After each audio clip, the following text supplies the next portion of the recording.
All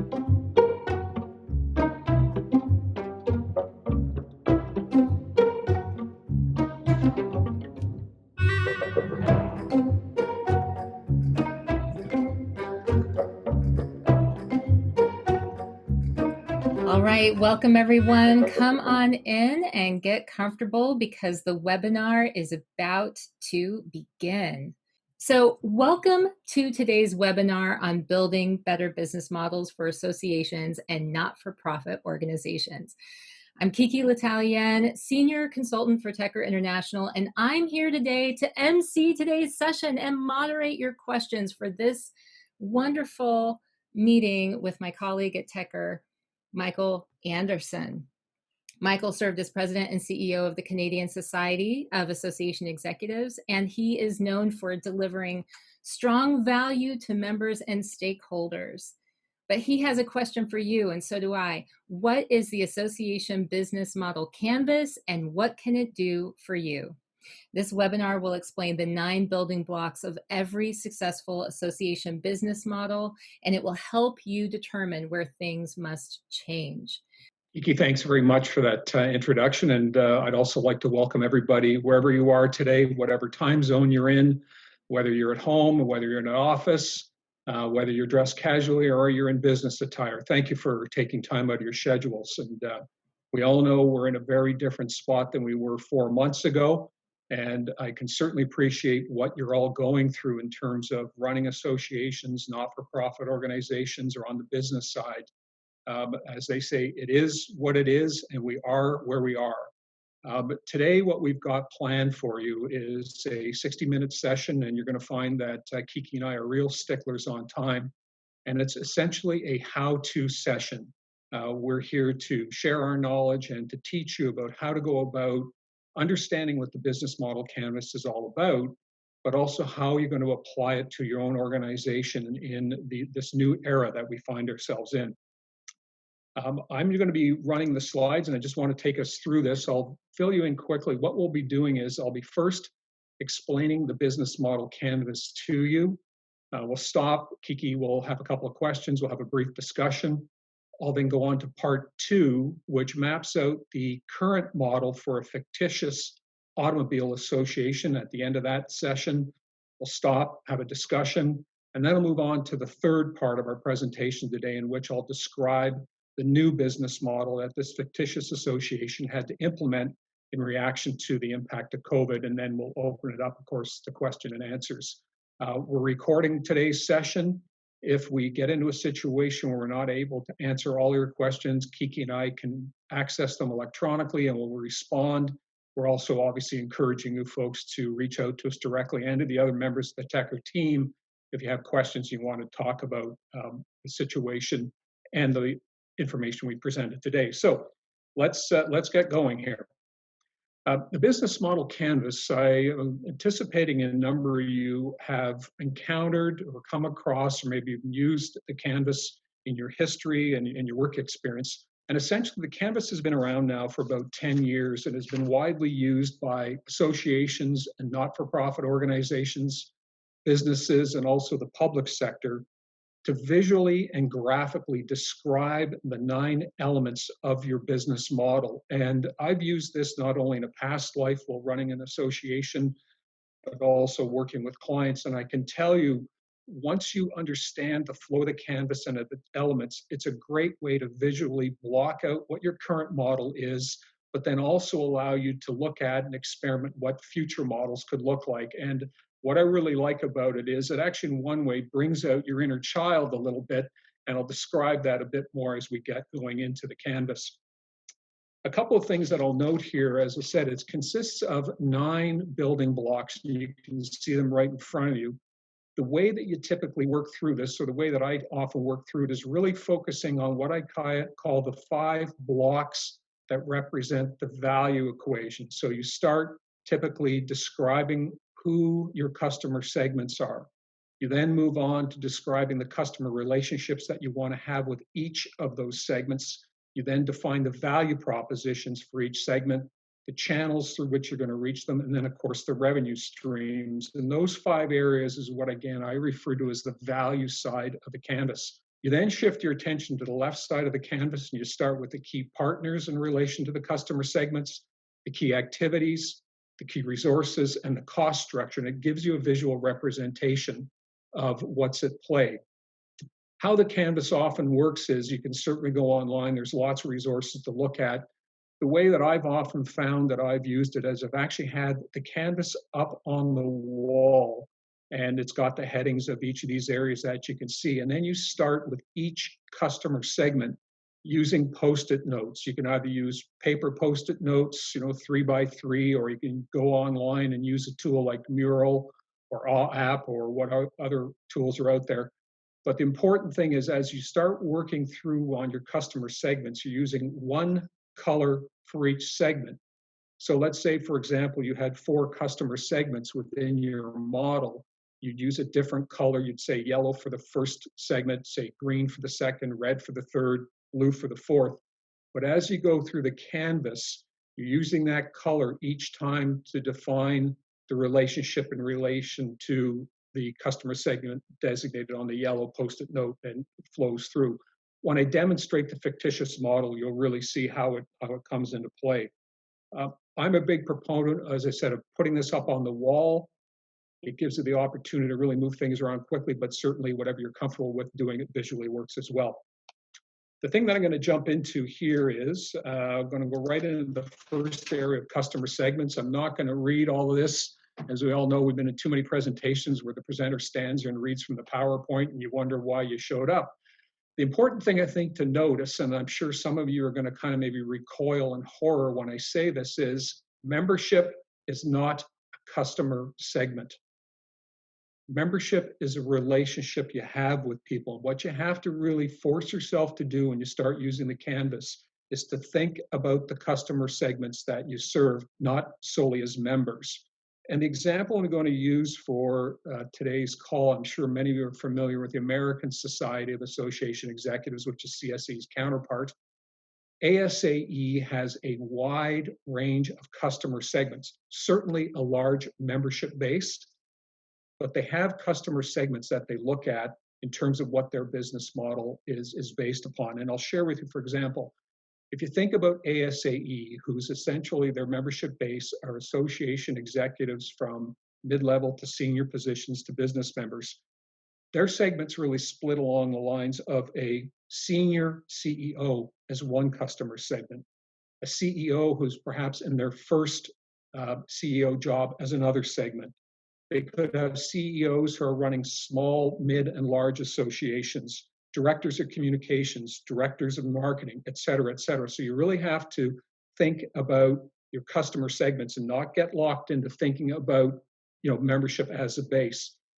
The interesting thing about this too is when you start taking a look at it from this perspective in terms of customer segments, the other thing it forces you to do is really make some tough decisions about which customer segments you're going to serve, and frankly, which customer segments you're not going to serve.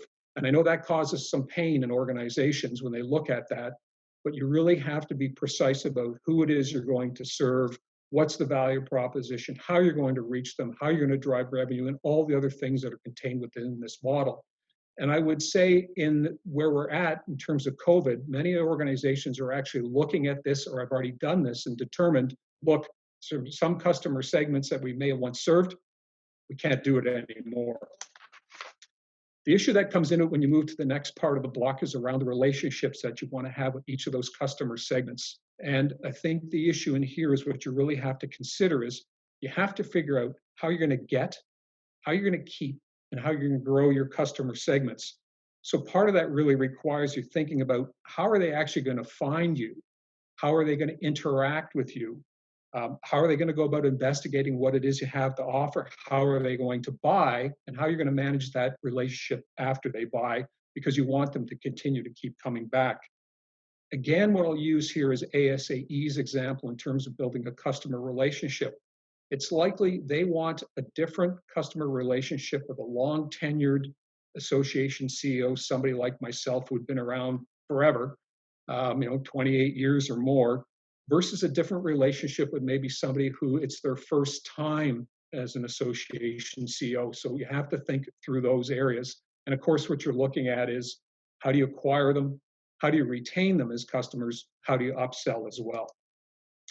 The value proposition is the next block that we move to. And again, this is the aggregate of all the products and services that you offer to that particular customer segment. The critical thing you see here is that it's really got to solve a problem or a need. Because if it doesn't, the value proposition isn't really much of a proposition. It really just rings hollow. And again, using the ASE example, if you put yourself and said, okay, I'm a long-time association CEO, the suite of services that are going to be offered to you are going to have a different appeal than, say, somebody who's a communications manager. So this is why you always have to break apart the customer segments. As I've mentioned, you use different colored Post-it notes to block each of them out so you can see the story that has to be told here. One of the things I'll share with you talk about, see within this slide, it talks about you have to solve a customer problem or satisfy a need. I'm going to use an example here.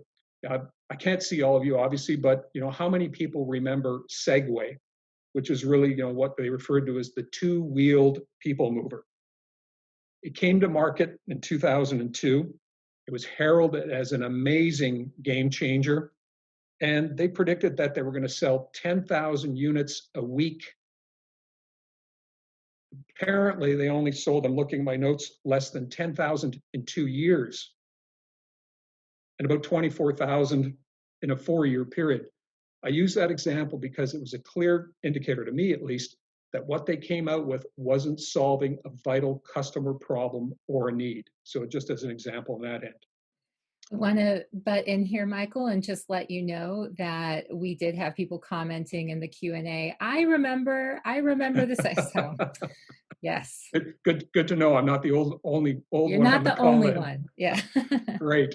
The other part that we get to is, of course, into channels. And really, when you take a look, is keep in mind, this is not only your communication, but your distribution and your sales channel in relation to that customer segment. You can see the things that you want to do through the channels. And when you consider what most associations and not-for-profits have at their disposal, there's a lot of communications channels. So you've got social media, you've got mass media, you've got your website, numerous areas that you can use to reach out to your customers. You may actually be, working with an organization to sell your products through them. You might even be selling, via Amazon. I think the issue in here, when you take a look at the channels, is again, you have to keep thinking about the channel, how it pertains to the customer segment. And if it's a communication channel, like I said, texting, email, content, whatever it is, videos, again, you have to consider the content and how it's tailored to that particular customer segment as well. The other one, of course, is that comes down to the saying is no money, no mission. And this is, again, where you have to block out using the Post-it notes, as I say, either the paper ones or visual representation online, the revenue streams that you're going to be driving as a result of interacting with that customer segment. So you have to think about the value. Why would somebody buy this product or service from you in relation to the segment that they're in? You also have to really take a look at this, and I'll demonstrate this a little later. Anytime you put a revenue stream into this area, you've got to be able to tie it back to where it's coming from. And what I've often cautioned people on is you'll see somebody just slap up sponsorship as a Post-it note, and then I'll say, okay, where is the sponsorship coming from? And somebody says, well, sponsors. Okay, great. And we plot that elsewhere on the canvas. But then I even ask the question, so who's going to secure sponsors? Oh, we hadn't thought about that. So this is how the model helps you move along. In the spirit of moving things along, as I said, I've covered the 5 value areas. What I want to do is now shift to the left-hand side of the canvas, and we'll talk a little bit about what I call really kind of the back end or the work side of it. Key partners is an area that's critical to every association. I don't care whether you've got $1 million revenue, you've got $50 million revenue, and a couple hundred staff. No nonprofit or association that I've ever come across or worked with has ever had enough resources to do it all on their own. You simply have to have suppliers and partners to make your business model work. And as you take a look at evaluating what your current model is, and as you plan new ones for the future, you've really got to think differently about who you're going to partner with. I think, as association execs, we probably all could sit back and ponder the times that we've cringed when somebody suggested that we partner with this XYZ association or ABC company. And, we don't want to go down that road for a myriad of reasons, real or imagined. The reality is where we find ourselves in today, those types of relationships are going to shift and change because, again, you can't do it all on your own. And just a fictitious example, I use this is it's like the left-handed wallpaper hangers association and the right-handed wallpaper hangers association don't want to get together and do anything because they do things differently. Really? There are so many things that they do in common that if they could get over that bridge or that hurdle that they think they are that distinct, would actually help both models move their way forward. So again, key partners are a critical part and parcel of this.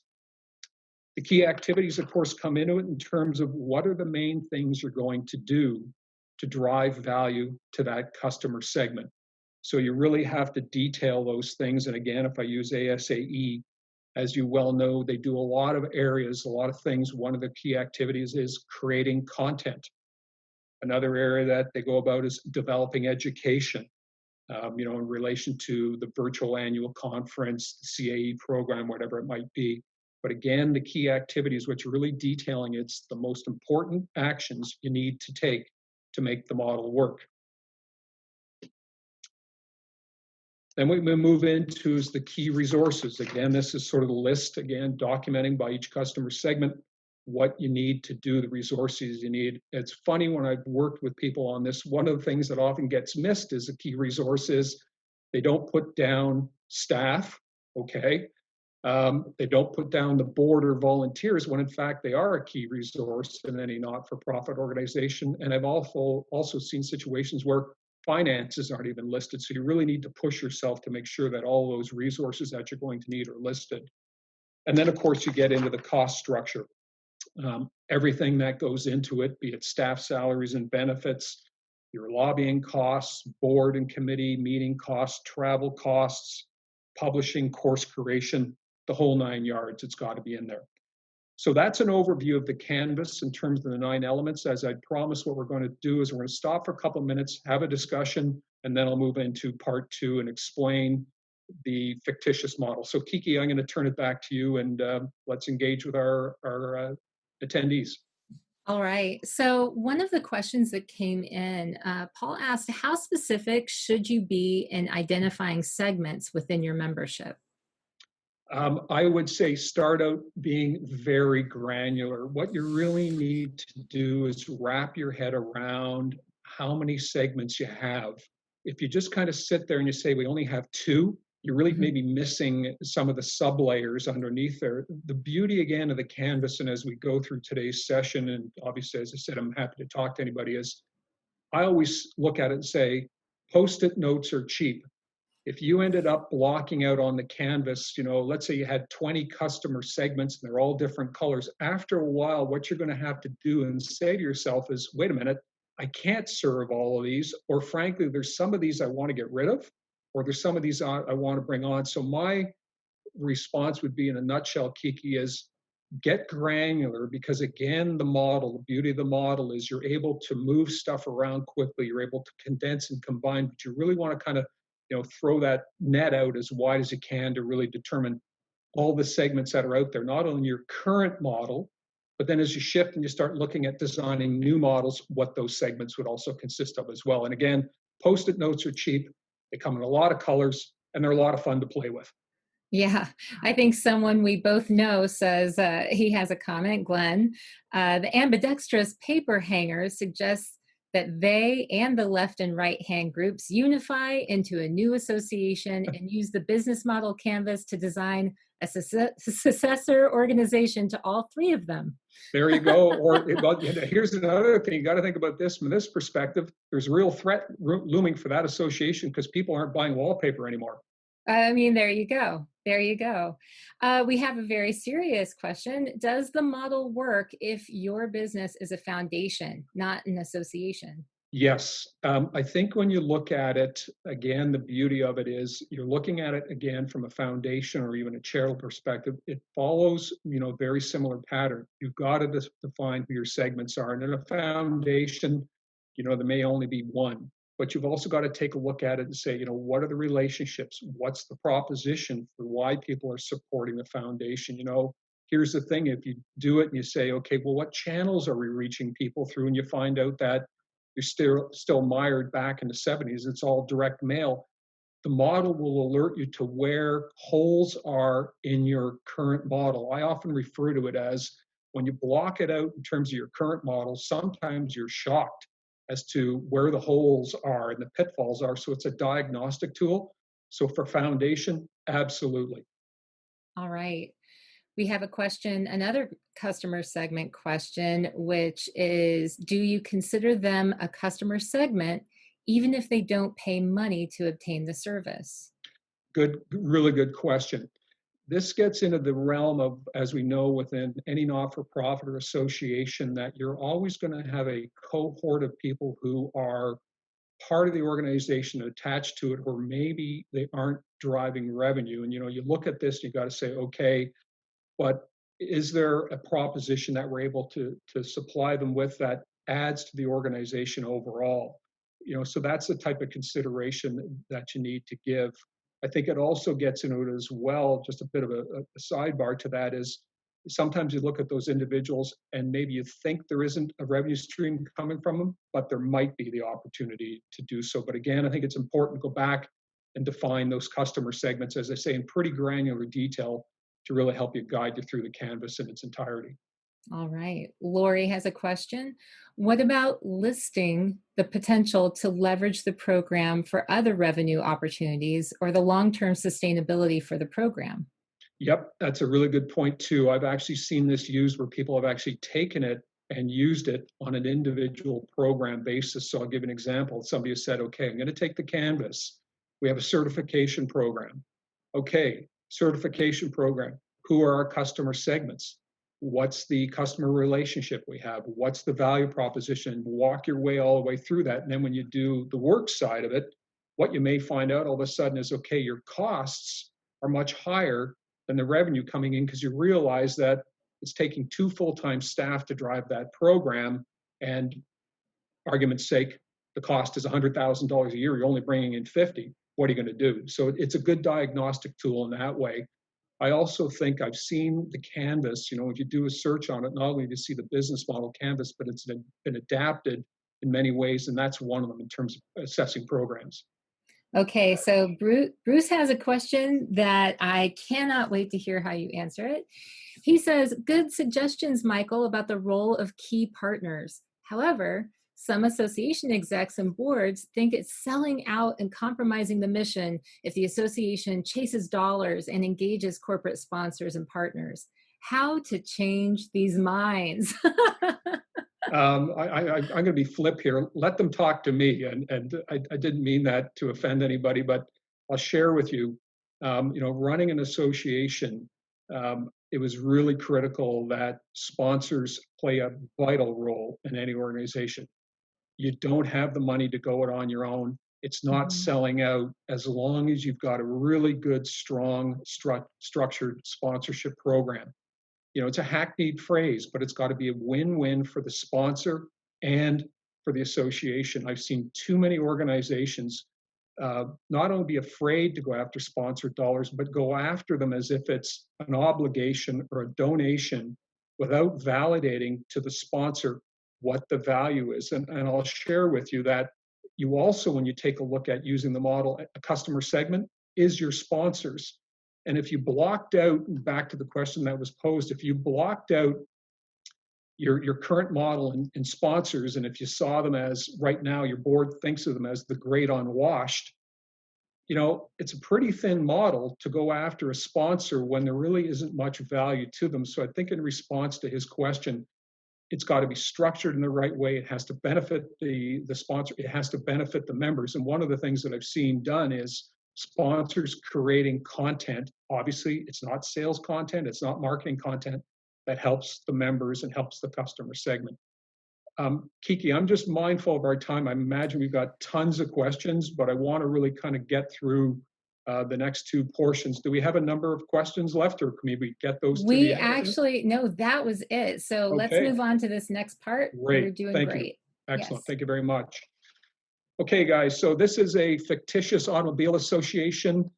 As you know, when you see the end of a movie, no automobile associations were harmed in the making of this canvas. It's fictitious. It was just all my own. So I want to roll along and let you see what was done in this regard. So when you take a look at this particular model, I'm just going to get the slide moving here again. You'll see on the canvas that we have a customer segment of vehicle owners. And you think again of the typical automobile association. This was their model as of January 1, 2020. They're blocking out their canvas. They're using a yellow Post-it note for this one customer segment. And for the purposes of today's presentation, I'm only going to demo one segment on the canvases. As I said, if you had 3, 4, 5 different segments, you use different colors and plot them accordingly. So pretty straightforward customer segment, vehicle owners, people who are going to buy services from the Automotive Association. They may join as members, whatever, but they're essentially, that's one of the customer segments. As you notice, again, I don't say members, it's a customer segment. The customer relationship they would have wanted to sought out with them is that essentially they want to get them as customers, they want to keep them as customers, and they want to boost sales. They want to upsell to them. The value proposition that the organization would have had was they would have had a whole suite of trusted products and services as part of the value proposition. So, for example, the organization may have had, if you were a customer, you became a member, you had access to a nationwide chain of stores where, get oil changes, have your tires changed, muffler replaced, whatever it might be, as part of that, proposition. Also within that, of course, would be that dependable service aspect is what you've come to expect is, if your car breaks down, you have a flat battery, whatever it is, they're going to be there within, 30 minutes and get you on the way. So that was the value propositions. And there's certainly a lot more here, but I think just for visual purposes, I just wanted to keep a couple in each of these blocks. I've done canvases where in each of these areas, there's been in one color, maybe 5, 10, even 15 notes in each area. And again, you got to condense and move them down. But again, it's always better go with more, and then you can kind of move them back a little bit. The channels they would have been using, of course, this is back as of January 1, would have been, social media, mass media, obviously the website. They would have had sales staff who would have been, doing outbound calls, inbound calls.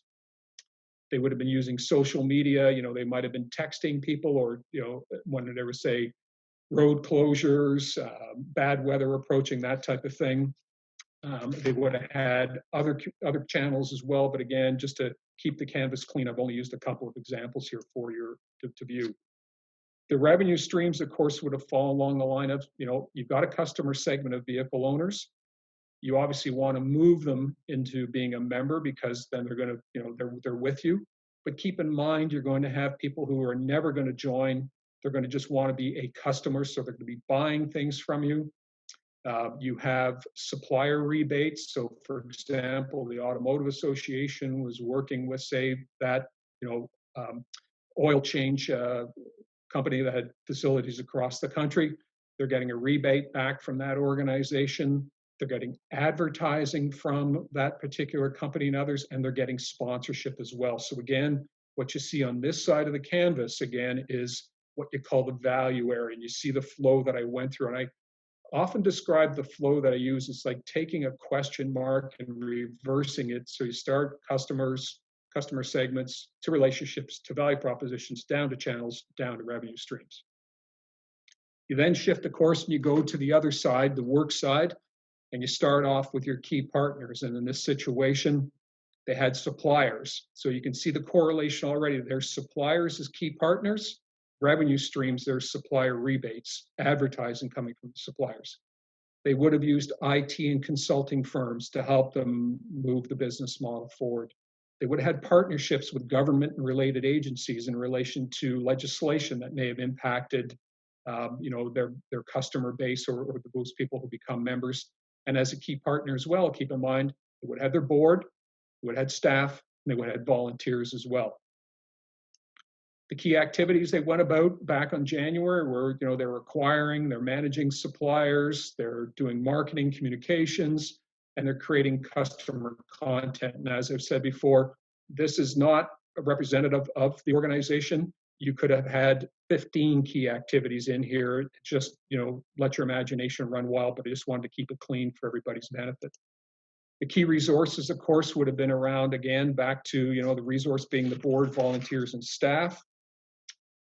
They would have had IT as a key resource. They would have had physical locations. Many of you are familiar with automobile associations have storefront properties. You go in, do what you need to do. Obviously, a lot of it online. And of course, they would have had a vehicle fleet because they needed a fleet of cars, vans, and tow trucks to do roadside assistance, whatever else was required. In here as well, of course, they would have detailed all of their cost structures. So admin and operations would take into effect staff salary, staff benefits. You would have had marketing communications costs, board, committee, governance costs as well. Fees they would have been paying, of course, to IT and outside firms to provide them with expertise. They would have been, insurance costs as well, because that's one of the key things that would have been delivering, of course, content again. So before we get to the Q&A on this particular model, again, when you take a look at it, if you had to stand up as CEO in the front of the room and explain your current model, you would have been saying, one of our customer segments is vehicle owners. The customer relationship we have with them is to acquire them, retain them, and boost sales with them. The value we drive to them is through the trusted products that we've acquired, we've developed, and we've delivered. We're known for our dependable service. We're reaching them through a variety of communication, sales, and distribution channels, but some of them are the social media, the text we send out, the tweets we do, the postings we do, and we have sales staff who are there to help the individuals that they call in, and we do outbound calls. Our revenue streams from that customer segment are coming from the dues that they're paying us, the purchases they're making through us. We're getting rebates from our suppliers. We're seeing sponsorship dollars coming from the suppliers as well as advertising. Where we have to do the work is on the key partner side by defining the suppliers who need to help us drive our model, the types of firms we have to help us do that work, the relationships and partnerships we need to build with government-related agencies, and of course, the value that our staff, volunteers, and board members bring as part of that partnership.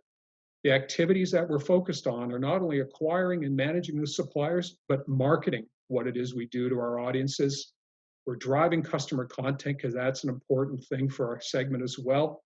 Our resources in that regard are the board, staff, and volunteers. We have an investment in the vehicle fleet, whether we own or we lease outright, but we also have offices, IT, and we need money to operate. And here's where our cost structures come into play, and then you go into the explanation. You have to be able to tell the story every time you design, whether you're doing your current model or you're designing new ones. As I said to you earlier, you can't have something hanging there, and I'll just take an example. The bottom right corner, you see revenue streams, you see advertising. If you didn't have suppliers up in the upper left-hand corner, I'd be saying to you, okay, where's the advertising coming from? My next question would be, okay, who is selling the advertising? And it could be under key resources of a staff member, or you might even add a sales firm in that regard. Kiki, I'm going to stop at this stage and just open it again for questions before we go on to the new model for the fictitious association that I've been using.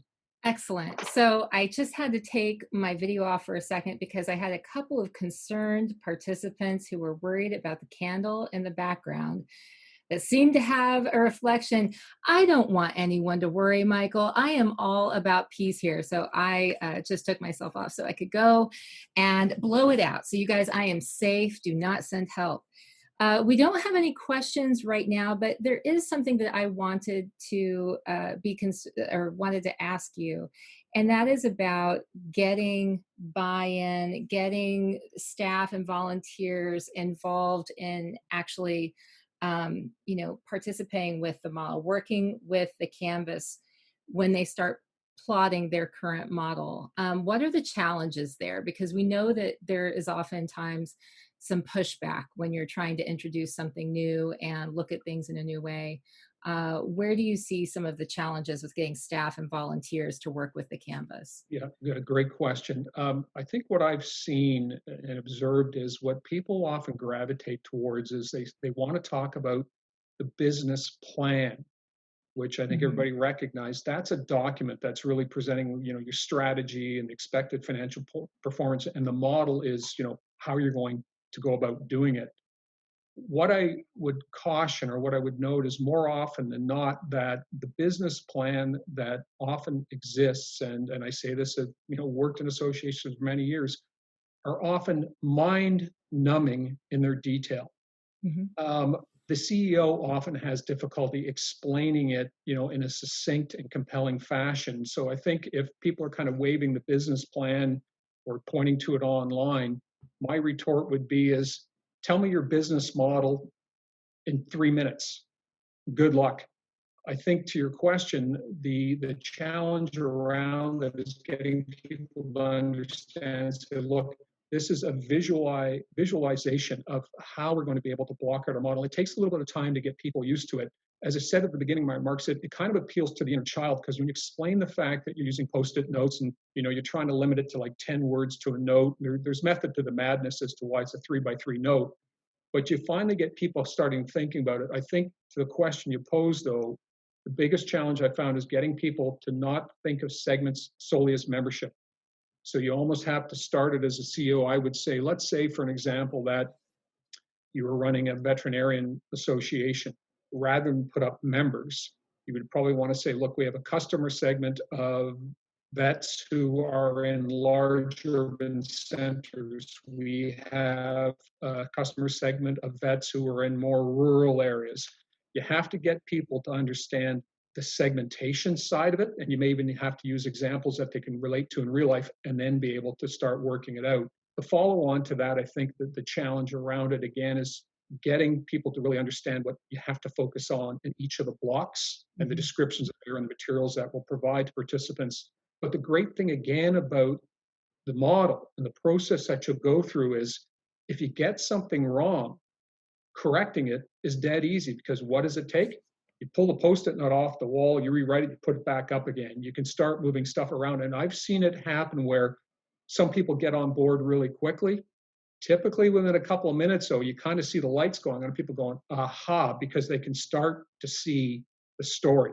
And that to me is the big part and parcel of it. It's the visualization, I think, is what starts breaking down the resistance. Okay, so this is actually this has spurred some ideas coming from people. We have about 5 open questions. One of the things you just said, though, and I want to touch on that, is you said you can take that post-it off, and we haven't talked about the fact that what we're doing today is we're going through the model virtually, and we're not in person where we can play around with the post-its directly like that. Can we do this virtually? I mean, is this impossible to do unless you have the post-its right there where you can peel them off and put them back Yeah. on? Yeah, you can do it virtually. I've looked at, and I know through the help of the other tech team members, we've looked at, there's Mural has the capability to do this. I think Mhm. Awe App was one that Dan Tecker had identified for us to look at. I think there's also the one that you'll find on what they call a Canvanizer site. They're much what you see in front of you. You've got the ability to, you click on a post-it note, you can drop your text in, you can change the color, you can move it around. I would say that it's not as speedy a process as if you're in a room or you're doing it on your own, but it's pretty good and it's getting there. And I think as I look at the work that I do with clients, you want to try to break it down into more manageable groups to take a look at the as is or the current model, and then use smaller groups to build out your to be models or the ideas that you have in the future. So there's in this day and age, there's a way to get around it. We just Mhm. have to adapt and get used to using technology more in this regard. Right. And everyone, I kind of knew the answer when I asked that question, but I had to ask it because I think that it's a legitimate question that a lot of us have. How well does this work when we have to do things virtually? Catherine has a great question. Wouldn't the left-hand side of this model be the same for most of the segments except for key activities? Good question. I would say it depends because when you get into it, you'll have a customer segment that may have some very different needs or need a problem for you to solve. So, some of that could change. It's a great question as well because how I'll add on to that, the beauty of plotting it out. Let's say, pick an example. Let's say you had three different customer segments. One was yellow, one was red, one was blue. You're going to see, I think when you do it virtually, you're going to probably want to plot them on different canvases. When you bring them into one, it's going to be crowded. But then what you're going to start to see is the point that she's made, and it's a great one. You're going to see overlap and you're going to see duplication. What you've got to be careful of in that regard is recognizing that overlap, is one thing, but isn't necessarily going to be the same supplier, using an example, to serve all three segments. Is the content or the content will, in my view, be different for the different segments. So you just really have to kind of think that through when you get to that point. And again, that's the beauty of using the canvas. I would suggest doing it virtually. It's probably best to do one segment on each canvas and then compare them and pull them into one. If you're able to do it, on a wall, it's a much quicker process. But I would say in many cases, yes, they are the same, but you really have to be careful you don't miss something. So that's why I think it's important to really think through what each of them really means and the impact. Great. That's a great answer to a great question. And I do want to note that David shared that we've just begun using this as a problem-solving tool, only we're calling it a mission model canvas. And there's a software subscription that you can purchase called strategizer.com for what it's Yes. worth. Yeah. Good tool to construct the canvas over a Zoom call with participants. So there you go. If you're listening and you're thinking, how do I do this? Yeah, great comment. And Strategizer Yeah. is what I use as well. It's a great resource. All right. Kiki, I'm So mindful of time, so we okay to roll on here? let's roll on. And for those questions that we don't answer right now, I'm just going to reiterate what Michael said earlier. We'll definitely answer those. We'll get back to those who have asked the questions, and we'll share the answers with all of you, as well as the slides after this is finalized. Great. All right, Michael. Thank you. Okay, so carrying on with fictitious association. So guess what happened? COVID came along and the organization had to make some real quick changes. So one of the things they took a look at, they said, okay, well, wait a minute. We know who our customer segments are, but the feedback that we're getting, what we're seeing via media, we see what's going on. We've determined that there's a different customer segment out there of individuals, vehicle owners who are seeking special services from the organization. What can we do in that regard? So what they determined was the relationship that they wanted to have with this customer segment was a little different from their other segments. This was a group that is, primarily concerned with traveling for business and for pleasure with family or friends and not wanting to be unnecessarily exposed to, getting COVID or any family members or friends. So they looked at it and they said, the relationship that we want to build with them is being able to offer them services that really satisfy that concern or their fear of getting out and getting and moving around. And again, these are just examples, things that I came up with as just really placeholders to start the thinking. They determined, for example, that people still wanted to travel domestically. And, you're seeing it, borders being closed, you're not able to fly to Europe in many cases or vice versa. So the decision that they came up with and the concept that they had was they said, look, we've determined that we've got people who still want to move about, but they want to drive. But they're not really keen on, driving from Chicago to Atlantic City or from, Minneapolis to San Diego, all the family members jammed into the car. So they came up with an idea that they have a limo bus that is available for family members. 10 passenger, 15, 20, whatever you want, washroom on board, cleaned to the nth degree, the driver is certified, et cetera, et cetera. They pick you up at your house, They do all the driving with the comfort of your family. You've got space to maintain your sanity. They take you to your certified hotel, cleaned, et cetera, et cetera. They will even deliver your car to San Diego. It'll be cleaned. They'll take it back so you don't have to worry about driving back. They also are going to be offering a service that if your car needs to be serviced in your hometown, let's say you live in, Indianapolis, they'll come to the house. It'll be a driver who's certified, who doesn't have COVID, hasn't been exposed, picks up the car, takes it to service center, it gets maintained, comes back to the house cleaned. These are just examples of the different value propositions and the different products and services that they wanted to build out and offer to this new customer segment. You could call the customer segment highly paranoid, whatever you want, but these are people who are concerned about, getting sick. So they're responding to a need. And I'd said to Kiki before we were on the call, what was interesting, I was reading an article last night. It's interesting to note the number of people who their intent this summer, if they're able to take summer vacations, they're going to be driving for the most part. And, this organization, fictitious as it is, they're trying to meet that need. They want people to move. We need to get things moving again, as we all know. The channels that they're going to be using are, similar to what they were going to be using before. But again, keep in mind the content on the communications channels is going to be different. Referrals is an area too that they're going to be depending upon once they get a client base built up who's used these services to go back to them. If I used it to transport my family, I'd be saying to Kiki as a friend or a business associate, it was great.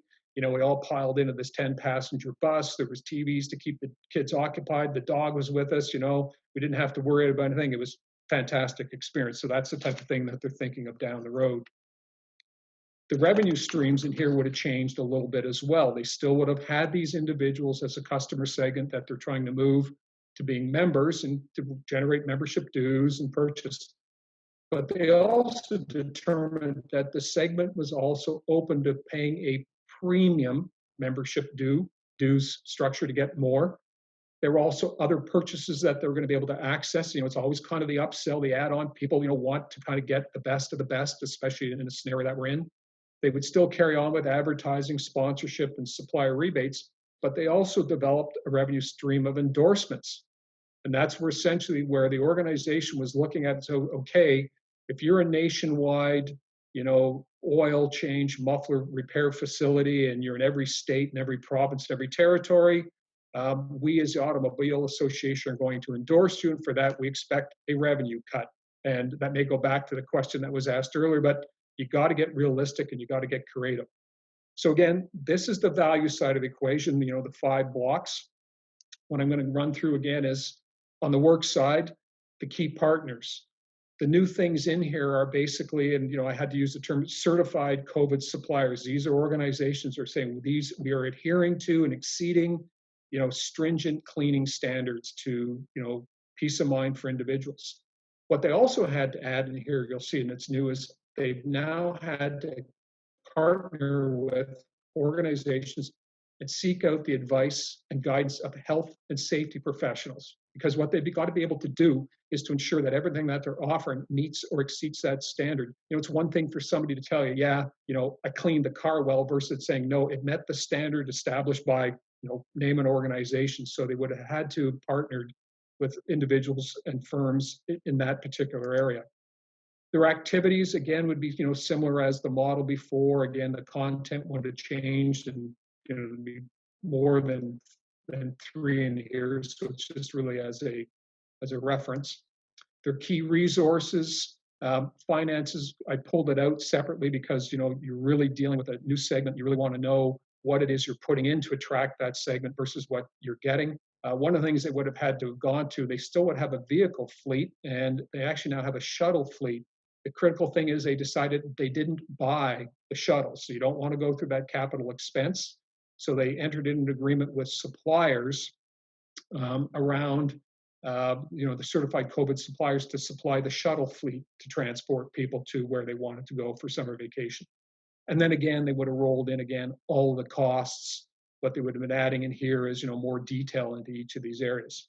So again, it's the fictitious association that I've created here. They're showing the model as of June 1. And again, if you had to stand up as a CEO and explain this model, to your board of directors, you would have gone through the same explanation, following the same path that I took before. You'd be saying, here's the segment that we're going after. This is the relationship that we want to create with them because they're concerned about, getting COVID or their family being exposed to it. Here's the value proposition. You talk about that. You then touch on the channels, what it is you're going to communicate through those channels to this new segment. Here are the revenue streams that we're looking to drive out of this new segment as a result of this new initiative. And then you'd work through the same time side, go back to the left side, partners, activities, resources, and cost structure. So it's about being able to tell the story. What you're often going to find when you go to start telling the story, the first couple of times you plot your current model and your new models, you're going to find the holes in it, which is great. And it's, even if you're doing it on your own, speak out loud, because then you can really hear where things don't quite connect and maybe where you're missing. The other thing that I'd add too is, in regards to some tips and suggestions, don't get stuck on just doing one model. The beauty of the Canvas is it allows you to do a number of different models quite quickly. I found, working with groups, defining the current model in a group, I've done it with, groups of 10, 15, up as many as 25. Defining the current model takes about 45 minutes. If you're in a room, and online, it might be a little longer. But the advantages when you get to developing new models is it starts to move pretty quickly. You don't get caught up at the beginning with, pondering the future of the world. You just get going and you get on it. And the issue too, I'd also share with the group is, you want to try to develop 3, 4, 5 new models for consideration, and don't fall in love with the first one you create, because the others always have something to bring to the table that you can amend and adapt before you decide going forward and presenting it to the board. So Kiki, I know we've got about 7 minutes left. I'm going to stop, open up for some questions. And we've said to everybody, if we run over, we'll be certainly getting back to everybody with responses to your questions. Yes, and we have some great questions too, because people are automatically trying to figure out how to apply this and what to do next. And so Lori had a great question as a carryover from the last time we broke for questions. How can this be used to develop a pricing structure, or can it be used for developing a pricing structure? Like, what would be that step? How would that be integrated into all of this? Great question. If I understand the question correctly, Lori, I think if I was looking at it and saying, okay, we want to develop a new product to be offered, you first obviously want to know what the customer segment is. I would say where you're going to get the sense of the pricing is going to be not only comparing what may be out there, whether it already exists or not, or something similar, but as you go through and you start blocking out what I call the cost side of the canvas, that being the partners, the activities, resources, and the cost structure, you're going to get some sense as to what exactly it's going to cost to go into here. So let's take an example. Let's say you decided you wanted to start up a new certification program. You're going to go through this and you're going to be able to say to yourself, okay, on the key partner side, am I going to have to go and partner with an educational institution? What's that going to entail, from a key resource perspective? Who's going to do that work? And then from there, you drop down into the cost side of it, determining, what is it going to cost us? What associations often do, and I've been guilty of this in the past, is you decide to launch a new product or service, and you don't really consider the actual amount of time it's going to take from a staff perspective and even a volunteer basis to drive that product forward. So I would say the Canvas will work in that regard. I think also, if I understood Lori correctly, Lori, it might be even a conversation you and I can have on one-on-one to explore this a little further. Well, and actually, this is a good time to bring that up so that we don't run over. If people want to have a discussion, if they want to ask you questions, what's the best way for them to reach out to you? Great question. Thank you. I just, our email addresses are on the front of the slide. We're also, all the Tecker team information is at www.tecker.com. Just reach out with an email. Happy to block a Zoom meeting and we can talk about the Canvas, talk about the challenges that you're going through, and obviously the opportunities that you have. I love it. I love it. Let me go ahead and, we should I just want to mention the upcoming topics that we have, because this is part of a series of webinars that Tecker International is putting on. But Michael, thank you so much for sharing this, sharing the business canvas model, telling us all about it. We have some great questions, and like we said before, everyone, we are going to respond to those. We will get back to you, and we'll share those questions with everyone who has registered for today's meeting. I do want to let you know that if this is the sort of information that you're interested in, you might also be interested in an upcoming webinar that we have called How to Decide What to Cut, Keep, Create, and Grow. You know, a lot of us have programs that we're trying to figure out, do these meet the needs of our members today? Will they meet the needs of our members tomorrow? What is it that we need to best address our current members' needs now that so much has changed in the world?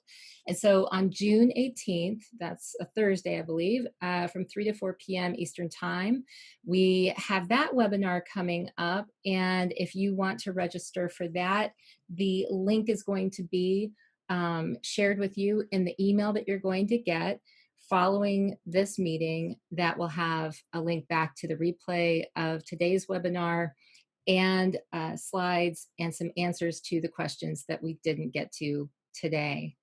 So with that, Michael, did you have any final words for everyone before we let them go into their weekends?